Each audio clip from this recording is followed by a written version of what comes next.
मध्ये शेवटची कुस्ती लागलेली शुभम सावंत याच गावचा सुपुत्र 74 किलो वजन गटामध्ये ज्यांनी दैदिप्यमान कामगिरी केली महाराष्ट्र केसरी कुस्ती स्पर्धेला वाघोलीला 18 ते 22 मार्चला रामकृष्णांना सतो पाटील यांनी वाघोलीला महाराष्ट्र केसरी घेतली होती। 74 किलो वजन गटामध्ये या सोलापूर जिल्ह्याचं प्रतिनिधित्व केलं, पदक मिळवलं 74 किलो वजन गटामध्ये। आणि दीपक नलवडे तामणीचा पैलवान आहे, हिंद केसरी पैलवान सुनील साळुंके यांचा पट्टा दोन्ही पायाला निकॅप लावलेला। अशी कुस्ती चालू झालेली। पोपट सावंत यांच्याकडून शुभम साठी 500 रुपयाचं बक्षीस दिलेलं आहे। काकीत हात घातलेला आहे, न थांबता कुस्ती होणार असा होरा आहे। शुभम सावंत आणि दीपक नलवडे अशी कुस्ती, तगडी कुस्ती या मैदानामध्ये शेवटची कुस्ती चालू झालेली। महादेव जमदाडे, कांतीलाल कोरके, सागर बोरवेल्स तर्फे दादर वस्तादांना 1000 रुपये। हा फोन पे वरती वस्तादांच्या जमा होते। कुस्ती चालू झाली, हजारो प्रेक्षकांचं लक्ष कुस्तीकडे लागलेलं आहे। कुस्तीला सुरुवात झालेली 2026 ची जानुबाई देवीची यात्रा संपन्न होत असताना या जानुबाई देवीच्या पदस्पर्शाने पावन झालेल्या या भूमीमध्ये आज मल्लयुद्ध झळकतंय।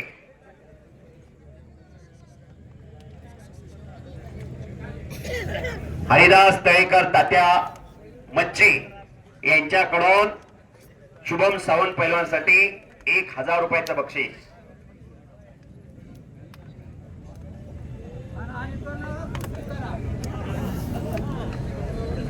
दत्त कृपा हार्वेस्टरचे मालक माऊली कोरकी यांच्याकडून शुभम सावंत साठी 1000 रुपयाचं बक्षीस। दरम्यान कुस्ती कडाला गेलेली।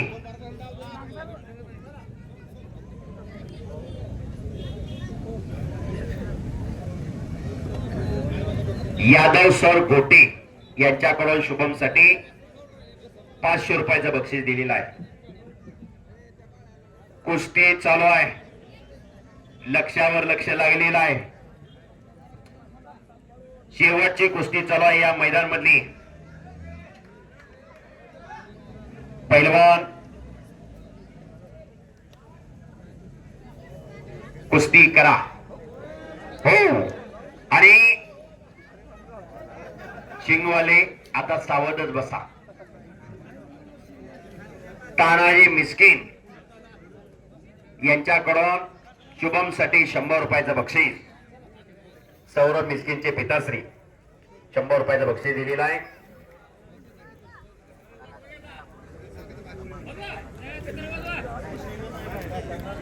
कुस्ती करा पैलवान। पुन्हा समोरासमोर कुस्तीला सुरुवात झालेली। अतिशय खट्ट कुस्ती, कसेल कुस्ती, जोडीत जोड आणि तोडीत तोड अशी कुस्ती चालू आहे। शुभम सावंत, बापूस सावंत यांच्याकडून शुभम साठी 500 रुपयाचं बक्षीस झालेलं आहे। आणि कब्जा घेतलेला आहे शुभमने। दीपकचा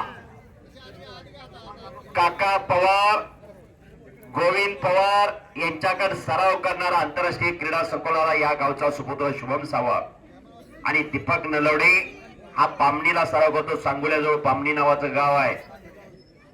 हिंद केसरी आणि डीवायएसपी सुनील साळुंके यांचा पट्टा आहे। अशी कुस्ती चालू आहे। कुस्तीत गुरु महत्वाचा असतो। पैलवान विजय झाला आपल्या वस्ताचं गुरुचं नाव घेत असतोय, कारण गुरु प्रत्येक क्षेत्रात असतात, पण कुस्तीतला गुरु हा फार महत्वाचा असतोय।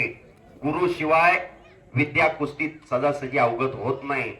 4-6 महिन्यात, वर्षात, 2 वर्षात पैलवान होत नाही। 10-10 वर्षे घासावे लागतात। सगळा मस्तीचा खुराक खावा लागतो। पैलवानाचं कष्ट, आई वडिलांची पुण्य, वस्तादाचं योगदान, तवा पैलवान घडतो। एका वर्गात 50-60 विद्यार्थी असतात, एखादाच कलेक्टर होतो, एखादा IPS होतो। तसं एका तालमीत 150-200 पैलवान असतात, त्यापैकी एखादाच महाराष्ट्र केसरी होतो. महाराष्ट्रात मानाची मानली जाणारी स्पर्धा महाराष्ट्र केसरी. तालमीत गेल्यानंतर प्रत्येक पैलवानचं स्वप्न असतं मी महाराष्ट्र केसरी व्हावा, कारण महाराष्ट्र केसरीला महाराष्ट्रामध्ये फार मोठं क्रेज आहे, फार मोठी किंमत आहे. महाराष्ट्राच्या कुस्तीला मरगळ आली होती, कुस्ती परंपरा लोप पावत चालली होती. कुस्ती महर्षी बाबासाहेब मोहोळ, यशवंतराव चव्हाण, भाऊसाहेब हिरे, जी.डी. बापूलाल, वसंतदादा पाटील अशी मंडळी एकत्र आली आणि महाराष्ट्राची कुस्तीगीर परिषदेची स्थापना 1953 ला केली. 1953 ते 1960 कुस्ती महोत्सव भरायचा. 1961 पासून गदा देण्याची प्रथा चालू केली. 1961 ते 2026 या महाराष्ट्राचे 51 पैलवान महाराष्ट्र केसरी झालेले आहेत. त्यापैकी 7 डबल महाराष्ट्र केसरी, 2 ट्रिपल महाराष्ट्र केसरी. असा दैदिप्यमान इतिहास या महाराष्ट्राच्या कुस्तीत आणि बॅक थ्रो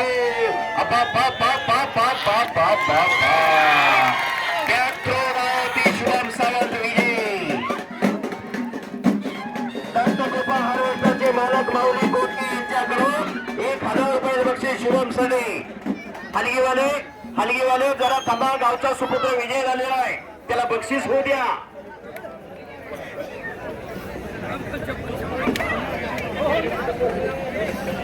माऊली मंडप भोसे यांच्याकडे 200 रुपयाचं बक्षीस. अतिशय शांततेच्या वातावरणामध्ये हे मैदान पार पडल्याबद्दल तमाम कुस्ती शौकीन सर्व पैलवान मित्र